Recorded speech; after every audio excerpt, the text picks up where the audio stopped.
Gentlemen, coming up, it looks like we have the All-Star Growers panel with Ed Rosenthal, Drew West, and Danny Danko, moderated by Bobby Black. Good morning, everybody. How's it going? My name is Bobby Black. I am the former senior editor at High Times and current host of the podcast Blazing with Bobby Black, co-owner of Higher Way Travel, and contributor to Greenleaf and 420 Book and a bunch of other pop magazines. I was asked by the organizers of the event to moderate this All-Star Grow panel, and which was kind of odd because those of you, if anyone's familiar with my time at High Times, I was there for over 20 years, but I'm not really a grow guy. You know, I'm more of a lifestyle, entertainment, events kind of guy. So I'm not like the most well-versed person in the grow world, but luckily these gentlemen are. So they're going to be doing probably most of the talking, and I'm just going to kind of, I got a few pointers from my buddy Danny Danko just to kind of lead us through it. We're going to kind of cover the growth cycle and planting and all that stuff, but we're going to do topic by topic, and I'm basically going to let these guys talk about what their techniques are, what they've learned, and what wisdom they can pass on to all of you. So with that, I will introduce the panel. Directly to my left is Drew West, author of Secrets of the West Coast Masters.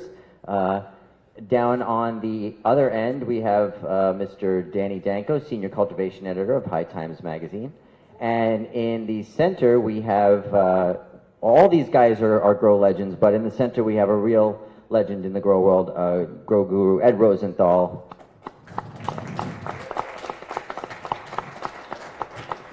This is one of the best grow lineups you're going to see anywhere, so you guys are really in for a treat. So why don't you guys start off, tell the audience a little about yourself and your past and your history and how you got started in growing. Want to start, Danny? Okay, I just, ever since I tried cannabis for the first time, basically fell in love and knew that it was something I wanted to learn more and more about. At the time thinking that, this wasn't something you could grow yourself, but you'd need acres and acres to, of land in Central America or something. But then came to find out that you can grow in a very small space and actually produce a decent amount of cannabis for yourself, thanks in large part to Ed's books.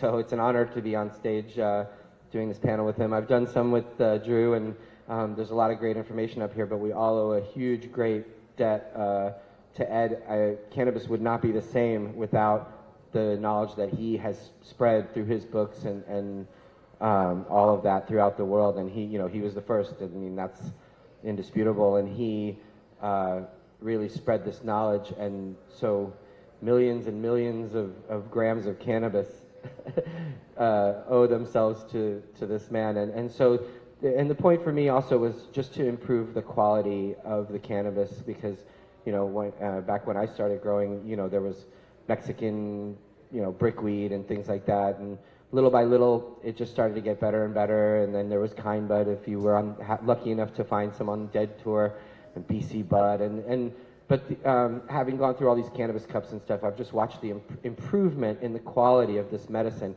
and I think that's the most important thing. Is you have all these labs out here, and there's ways now to test for quality in this, and we're talking about a medicine. So I think we've progressed really far in the time since Ed first published the books to teach people how to grow. And so, like I said, it's an honor to be up here with these guys, and I love cannabis. I've been at High Times for 15 years as senior cultivation editor, and really I just wanted to just make sure that the quality just keeps improving, and with a focus on flushing and underfeeding and curing properly. These are the three things that kind of are overlooked by a lot of growers. So thank you, and it's an honor to be here in Hawaii. It's my first time, so thanks.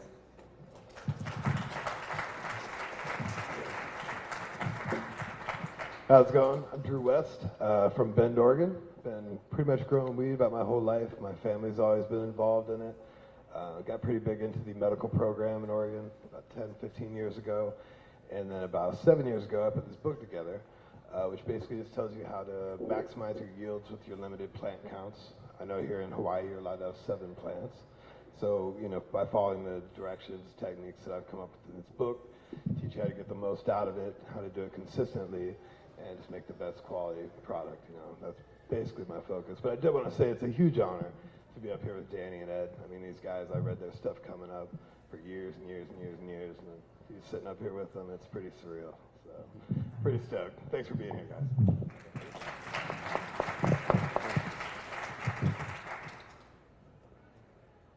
The question was, how did we get into it? And basically, I was always into plants and science, and my high school yearbook said that I would be a plant geneticist and a writer. Speak up a little. Oh, I'm sorry. So, as I said, I've always been into plants and scientists. My high school yearbook said that I would be a plant scientist, plant geneticist and a writer. And when I met cannabis, it was very much like described in the Don Juan series by Carlos Castaneda, and he had smoke that was an ally, and I felt that since I met marijuana, I felt it was an ally, and so it was natural for me to start growing it and writing about it. So there we are.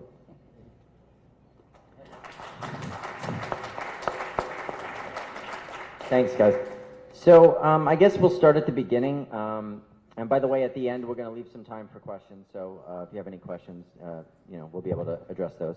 We'll start at the beginning, and the beginning is, of course, the seed. So tell us a little about what you look for in a seed, germinating seeds, any special techniques you have for getting a plant off to a good start. All right, I guess I'll start. Genetics is obviously, one of the building blocks and the major factors in what you're going to get in the end. So you got to find yourself quality seeds to begin with.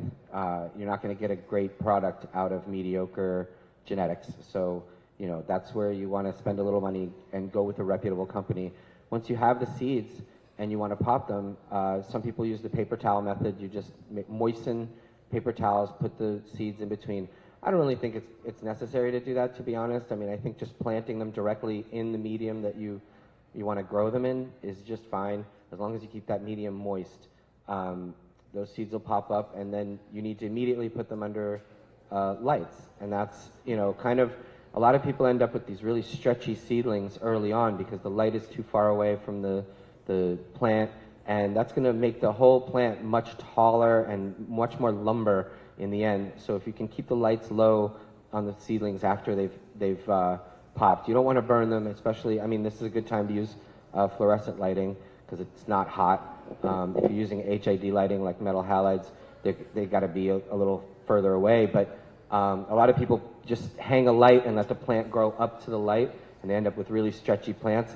You want to either raise the plant and lower it as it grows, or lower the lights and raise the lights as the plants grow. But do you guys, what are your thoughts on actual germination of seeds?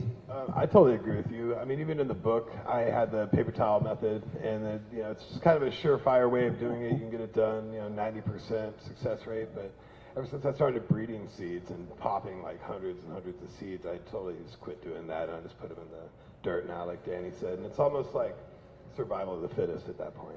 Like if the seed doesn't pop after you put it in the ground, and it probably wasn't meant to be, because the seed should just germinate on its own, One thing about when they get tall, like sometimes they'll take a growth spurt, the light's too far away or whatever. I like to, when plant them in the cup, leave like a couple inches through the rim of the cup where you could add more dirt afterwards. It'll add some more reinforcement to the seedling as it sprouts up. They'll get 2-3 inches before they start to really develop bud, leaf sets. So you add some more dirt in there, and keep a fan on them at all times, keeps them strong, helps with the structural stability of the plant. And like you said, keep the lights down low, and I like to top them once they start to get going. But yeah, the basic germination, just stick them in the soil, put them under some light, and they should nature should take its course. Well, I just like to add a couple of things to that.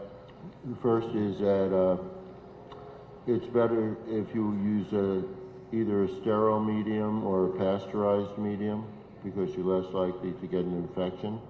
And another way to stop plants from stretching initially is to make sure that, or to keep the environment sort of on the cool side in the low 70s. And plants have less, they won't stretch as much. And if they are stretching, that means that they're not getting light, as my For sure. the associates here said. And so I'd say it's not necessarily that the light has to be lowered, but a lot of times when people have the lights, especially if they're fluorescent, the light isn't actually getting down to the plants. It's being generated, but it's hitting the walls, or people are trying to go concrete in the aisles or something with the light, but the light isn't getting down. So you have to make sure that any light that's generated, or almost all the light that's generated, actually gets to the canopy. If it doesn't get to the canopy, you might as well not produce it. And so let's say you had a spotlight on a group of plants. It could be further away because it's not spreading out, and that's also a factor of your reflector. So it's really about the intensity of the light. That's right. Yeah, intensity of light at leaf level, and that's really important to know. And if you can measure it, that's even better. It's a little more pricey, but if you can measure light at canopy level, and also heat at canopy level can be many degrees higher than the ambient heat in the room. And in case you guys are wondering about the paper towel thing, you just moisten the paper towels and the seeds. You put the seeds in between the moist paper towel. After a day or two, the seeds crack. You cover it with the wet paper towel, and after, yeah, like on a plate, or cover that. You don't want any light reaching that. Once the seeds pop open and you see a tiny little taproot come out, they're ready to put into a medium. You don't want to let them go too long out into the air. You just have to be real gentle, make sure the taproot's down and whatever growth is pointed upwards. But like we said, it's not really necessary to do it that way. It's better to just, you can get Jiffy pots or a tray, fill it with your mix, and keep it moist, and the seeds should pop right then and there. One of the disadvantages I think that we've both found with doing the paper towel method is that you have to handle the seed. You have to take it from the paper towel into this. So you're putting your hands on it, you're putting tweezers on it, whatever it is.